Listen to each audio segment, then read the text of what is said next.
आपने कभी नोटिस किया है कुछ रिश्तों में दूरी रखी जाती है और कुछ में मजाक चलता है। ऐसा क्यों होता है? नमस्कार दोस्तों, आज हम नातेदारी की प्रथाओं को और उसके महत्व को समझेंगे। तो चलिए शुरू करते हैं। नातेदारी की प्रथाएं वे नियम, परंपराएं और व्यवहार के तरीके हैं जो समाज में रिश्तों को नियंत्रित करते हैं। ये प्रथा यह तय करती है कि परिवार और रिश्तेदारों के बीच कैसा व्यवहार करना है। उदाहरण के लिए बड़ों का सम्मान करना, विवाह के नियम, संपत्ति का बंटवारा।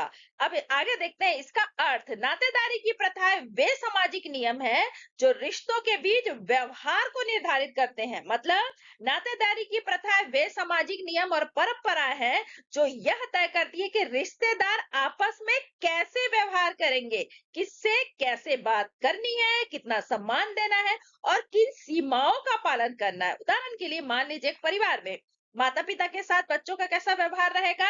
सम्मान, आज्ञा पालन, आदर से बात करना। भाई बहन के साथ प्यार, मजाक, दोस्त जैसा रिश्ता। ससुराल के रिश्ते जैसे बहू का ससुर से सम्मानजनक दूरी बनाकर बात करना। मामा या चाचा, अपनापन, स्नेह और कभी कभी मजाक भी। इस प्रकार से रिश्तों से जुड़े नियम और परंपराएं ही नातेदारी की प्रथाएं कहलाती है। आगे देखते हैं नातेदारी की प्रमुख प्रथाएं। पहला है परिहार प्रथा। इस प्रथा में कुछ रिश्तों के बीच दूरी बनाए रखना जरूरी होता है। जैसे बहू का ससुर से सीधे बात ना करना, दामाद का सास से दूरी बनाए रखना। इसका उद्देश्य क्या है? सम्मान बनाए रखना और टकराव से बचना। दूसरा है परिहास या हंसी मजाक के संबंध। इसमें कुछ रिश्तों को मजाक और हंसी मजाक की छूट होती है। उदाहरण के लिए देवर भाभी, जीजा साली। इसका उद्देश्य क्या है? रिश्तों में अपनापन और खुशी को बढ़ाना। माध्यमिक संबोधन। कई समाजों में ऐसे नियम है जहां संबंधी को उसके नाम से पुकारना मना है। उसे पुकारने के लिए किसी अन्य व्यक्ति को माध्यम बनाया जाता है, इसलिए इसे माध्यमिक संबोधन कहते हैं। उदाहरण के लिए भारतीय समाज में एक स्त्री अपने पति को पुकारने के लिए पुत्र या पुत्री का नाम लेकर पुकारती है। इसमें माता पिता को उनके बच्चों के नाम से पुकारा जाता है। उदाहरण के लिए सीता के पापा, राहुल की मम्मी। इसका उद्देश्य क्या है? परिवार और बच्चों को महत्व देना। अगला है मातुले। यह प्रथा मातृसत्तात्मक परिवारों में पाई जाती है। यहाँ मामा अपने भांजे भांजियों के जीवन में प्रमुख स्थान रखता है। पिता से अधिक मामा का दायित्व होता है। भांजों को वफादारी पर मामा का विशेष अधिकार होता है। संपत्ति मामा से भांजे को हस्तांतरित की जाती है। भांजे पिता की बजाय मामा के लिए काम करते हैं। इसमें मामा को विशेष महत्व दिया जाता है। इसका उद्देश्य है मातृपक्ष के रिश्ते को मजबूत बनाना। है पितृ स्वाश्रय। जिस प्रकार मातृ सत्तात्मक परिवार में मामा का अधिक महत्व और विशेष अधिकार होता है, वैसे ही पितृ सत्तात्मक परिवार में पिता की बहन का विशेष महत्व पाया जाता है।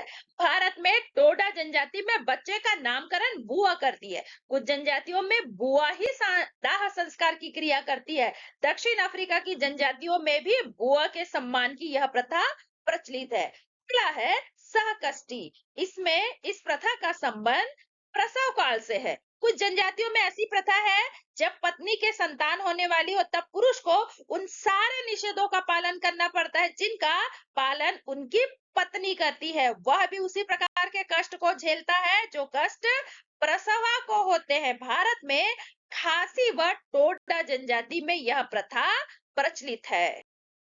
इसका उद्देश्य है पिता की जिम्मेदारी और भावनात्मक जुड़ाव दिखाना।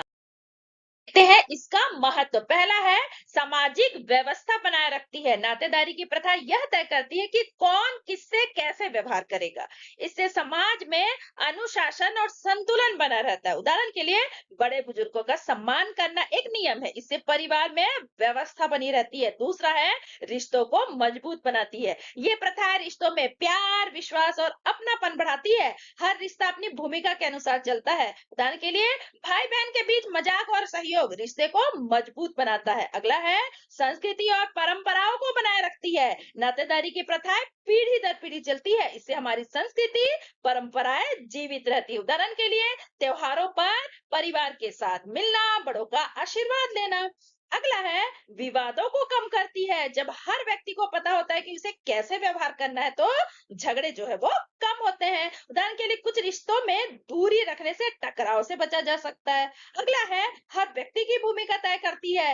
नातेदारी यह स्पष्ट करती है कि परिवार में किसकी क्या जिम्मेदारी है। इससे काम और जिम्मेदारियां सही तरीके से बढ़ती है। उदाहरण के लिए माता पिता की जिम्मेदारी है बच्चों का पालन पोषण करना, बच्चों का पढ़ाई पर ध्यान देना, ये उसकी जिम्मेदारी है। आगे देखते हैं इसके निष्कर्ष। नातेदारी की प्रथाएं समाज में रिश्तों और संतुलित और मजबूत बनाए रखने में महत्वपूर्ण भूमिका निभाती है। चलिए अब इसको एक कहानी से समझते हैं। एक गांव में सीमा नाम की नई नई शादी हुई लड़की अपने ससुराल आई। वो हर रिश्ते को समझने की कोशिश कर रही थी। सीमा ने देखा कि उसकी सास ने उसे ससुर से सीधे बात ना करने की सलाह दी। उसे समझ आया कि कुछ रिश्तों में दूरी बनाए रखना जरूरी होता है, इसे परिहार कहते हैं। लेकिन जब सीमा अपने देवर से मिली तो वह उससे मजाक करने लगा।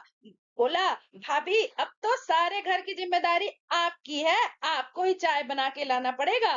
धीरे धीरे सीमा भी हंसने लगी। उसे महसूस हुआ कि कुछ रिश्ते हल्के फुल्के और मजाक भरे होते हैं। यह होती है हास्य प्रथा। तीसरा है माध्यमिक संबोधन। कुछ समय बाद जब सीमा का बेटा हुआ तो गांव के लोग उसे आरव की मम्मी कहने लगे। उसे समझ आया कि माता पिता को बच्चों के नाम से पुकारना भी एक प्रथा है। जब सीमा अपने मायके गई तो उसके भाई ने बच्चे की बहुत जिम्मेदारी ली। उसने देखा कि मामा का विशेष महत्व होता है। सीमा के पति राहुल की बुआ का उसके जीवन में एक अलग ही स्थान था। उसे खास सम्मान दिया जाता था और कुछ मामलों में उनका निर्णय महत्वपूर्ण माना जाता था। सीमा जब मां बनने वाली थी उसने देखा उसका पति भी आराम कर रहा है। सीमा ने पूछा, ये क्यों? नानी बोली, इसे सहकष्टी कहते हैं। इसमें पिता भी बच्चे के जन्म के समय माँ जैसा व्यवहार करता ताकि भावनात्मक जुड़ाव दिखा सके। सीमा ने समझ लिया कि हर रिश्ते का एक अलग तरीका और नियम होता है जिससे परिवार और समाज में संतुलन बना रहता है। नातेदारी की प्रथाएं हमें सिखाती है कि किन रिश्तों में कैसे व्यवहार करना है। रिश्ते सिर्फ बनते नहीं, उन्हें सही तरीके से निभाया भी जाता है।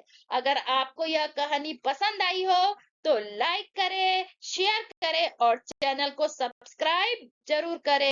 धन्यवाद।